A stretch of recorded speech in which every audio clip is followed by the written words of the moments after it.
We are taught to believe that the wealth of a nation is found in its landmarks. We look at the soaring skyscrapers of Manhattan, the gleaming high-speed rails of Tokyo, or the vast automated factories of the Ruhr Valley, and we think, this is prosperity. We are told that if a country simply builds enough, spends enough, and grows fast enough, it will eventually join the ranks of the immortals. But history teaches us a much more brutal lesson. It teaches us that most of what we call growth is not wealth at all. It is a fever. It is a temporary burst of energy fueled by a drug that eventually demands a payment the body cannot afford. In the history of how empires rise, we usually focus on the genius of inventors or the bravery of explorers. We celebrate the steam engine and the silicon chip.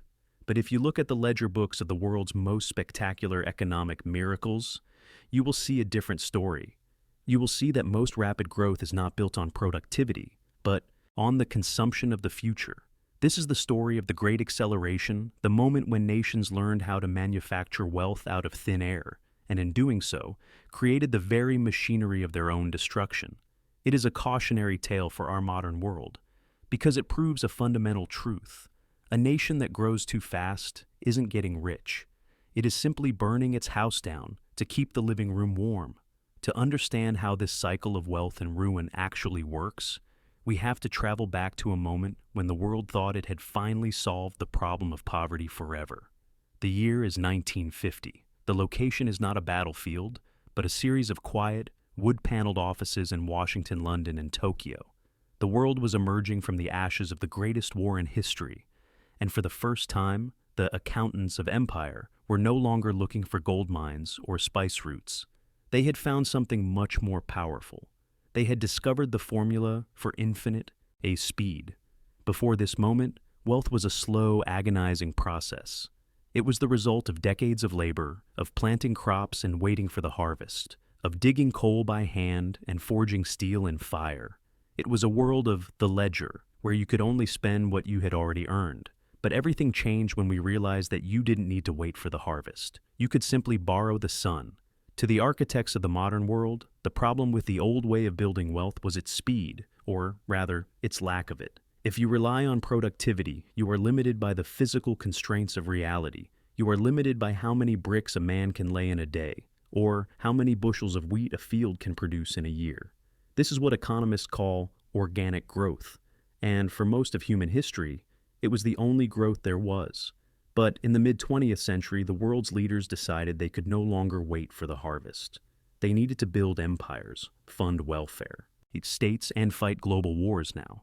The solution was a financial alchemy that would have baffled the emperors of old, the decoupling of money from value. By moving away from the golden straitjacket, the idea that every dollar in circulation had to be backed by a physical ounce of metal nations unlocked a superpower. They discovered that they could create growth by simply writing a promise on a piece of paper. This is the engine of debt. In the short term, this looked like a miracle. When a government borrows billions to build a highway system or a national power grid, the numbers on the screen go up immediately. Thousands of people are hired, tons of concrete are poured, and the GDP, the scoreboard of nations, surges. To the average citizen, it looks like prosperity has arrived by magic. But if you look at the ledger books, you see the truth. This isn't wealth. It is a mortgage on a future that hasn't happened yet. The cinematic history of the 20th century is littered with the corpses of nations that mistook this surge for genuine strength. They believed that because the cranes were moving and the shops were full, they had grown. They didn't realize they were simply living off a payday loan. As long as the interest rates remained low and the music kept playing, the illusion held. But the engine of debt has a fundamental flaw. It requires ever-increasing amounts of fuel to keep from stalling. To pay off the debt of yesterday, you must borrow twice as much today. The great seduction of rapid growth is that it allows a nation to confuse movement with progress. When the money is flowing and the cranes are turning, no one wants to ask the most important question in economics. Is this actually making us more efficient? This is the productivity trap, and it is the graveyard of empires. To understand why, we have to look at the difference between extensive and intensive growth. Extensive growth is easy. You simply throw more inputs at a problem. You build another factory, you hire another 1,000 workers, you dig another hole in the ground. This is how the Soviet Union grew in the 1960s by sheer brute force. They built the largest steel mills and the biggest dams the world had ever seen. On paper, it looked like they were overtaking the West, but beneath the surface, the rot was setting in. The problem with extensive growth is that it hits a wall of diminishing returns. The 10th factory you build is never as efficient as the first. The new workers aren't as skilled. Eventually, you find yourself spending more energy just to maintain what you've already built than you are creating anything new.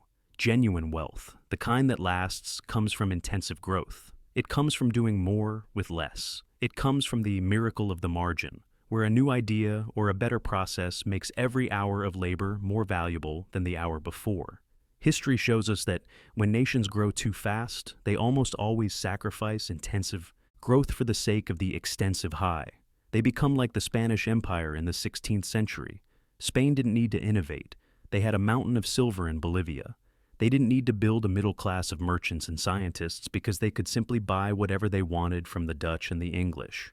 They chose the easy money of the resource over the hard work of the mind.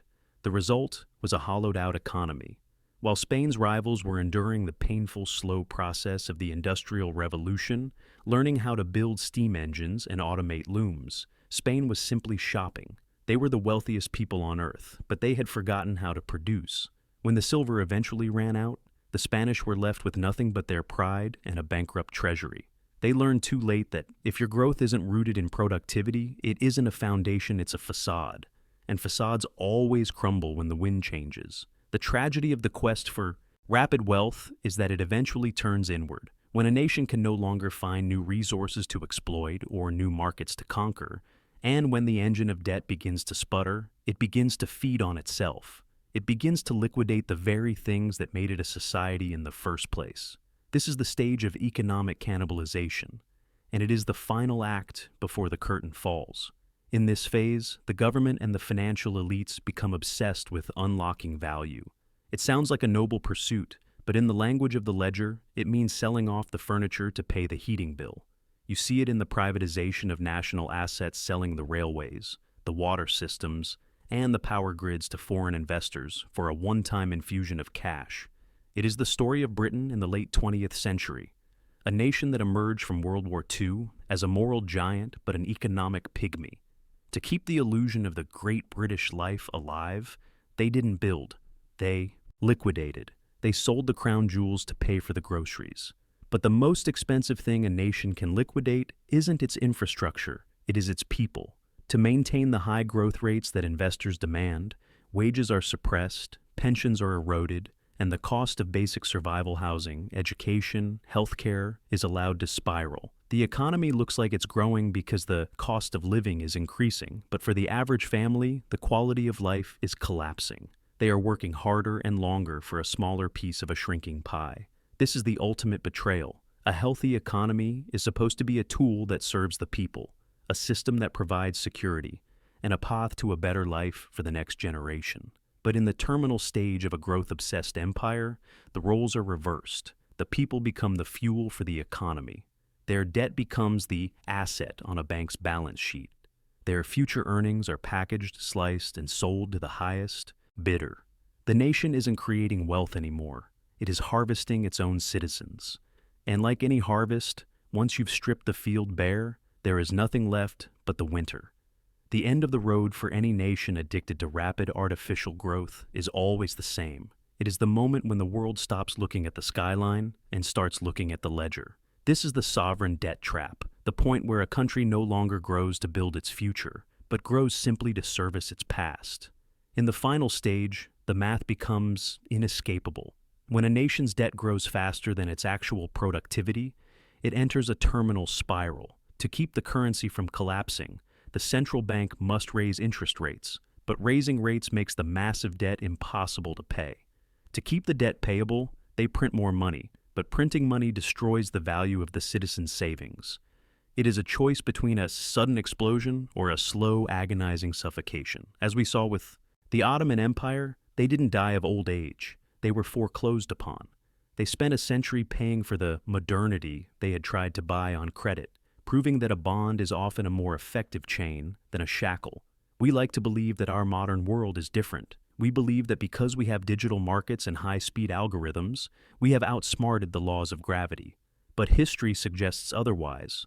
Whether it was Spain drowning in American silver, the Soviet Union choking on cheap oil, or the British Empire liquidating its colonies to pay for a war it couldn't afford, the lesson remains unchanged. Wealth is not the numbers on a screen. It is not the gold in a vault. It is the ability of a people to create value.